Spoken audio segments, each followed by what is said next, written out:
Hey guys, thanks for tuning in to another video here at the Armory. Um, just a little quick disclaimer, if you hear any noise or anything in the background, it is the washing machine going on right now.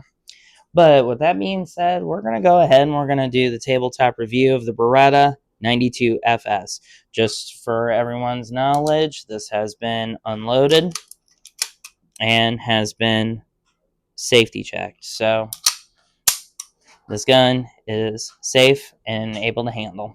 So, we did a little shooting video on the 9mm Beretta. Not a very extensive one, just, wanted to get some shooting videos out there. So I just figured, why not bring this guy out and give it a little shot. So, pretty much everyone may know the history about the Beretta 92 right here, but just a quick overview on that history. It all started back in 1984. No, sorry. It started back in 1970s, 78, 79, when Beretta was going to design a new pistol.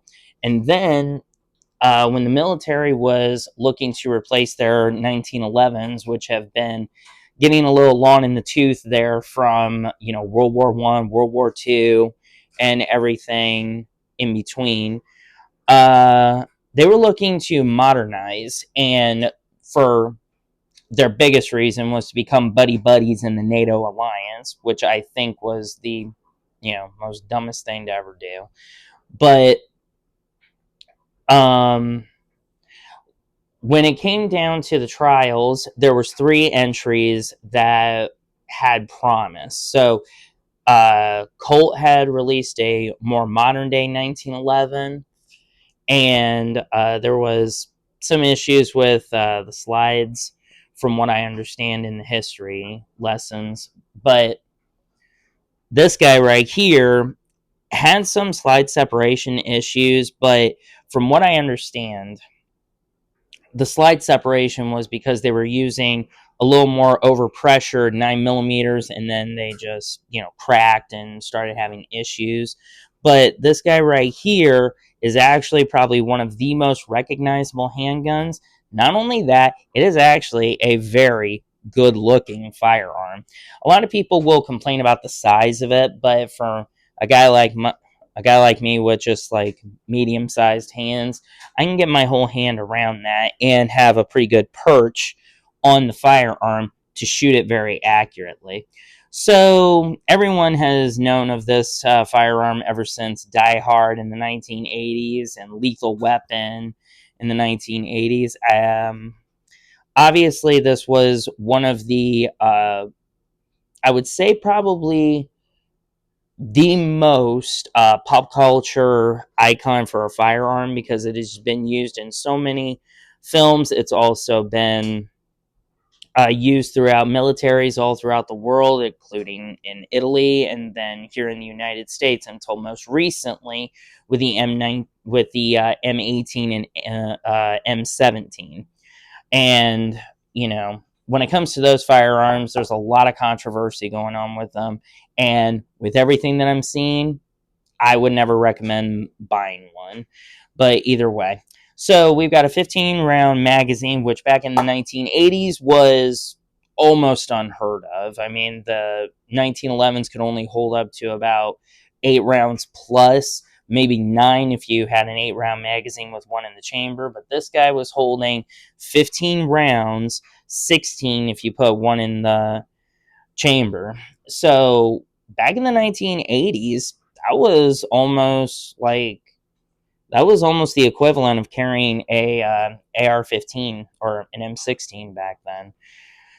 So, what else can be said about this firearm that hasn't already been said? Nothing much. My version right here, since this is the 92 FS, if you pull the hammer back, the safety acts as a decocker, and then you have to flick it back up. There are some versions out there where the safety is actually just a decocker. So what would happen would be, when you would push it down, the hammer would go forward, and then as soon as you would let it go, the safety bar would just shoot back up.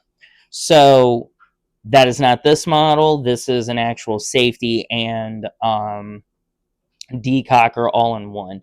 So let me show you guys what happens when you decock your firearm. So can you guys see that little pin right there? That's the firing pin right there. So when you are decocking it and putting it into safety, you can see that the firing pin will actually rotate.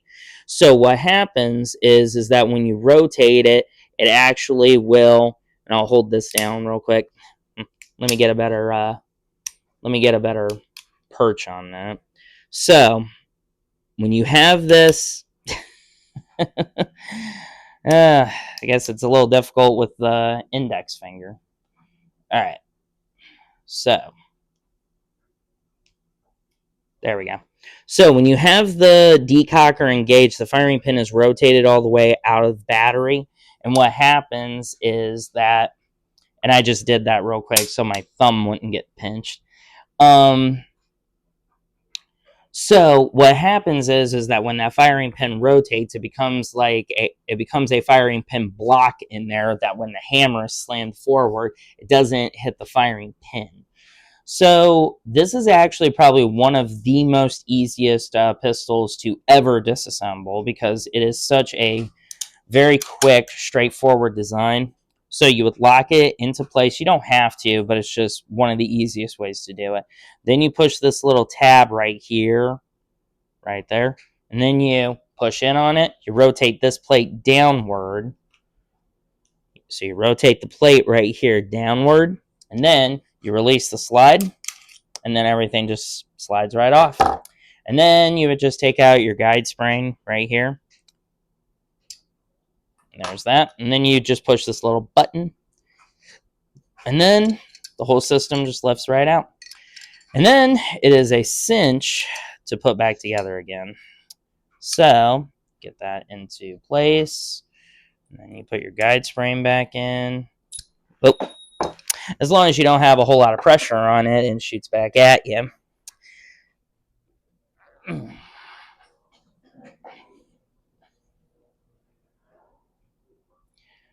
And also, this thing was recently shot, so it's got some extra lubricant on it.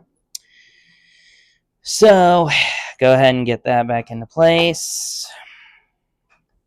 There we go. And then, this is where the fun part comes in.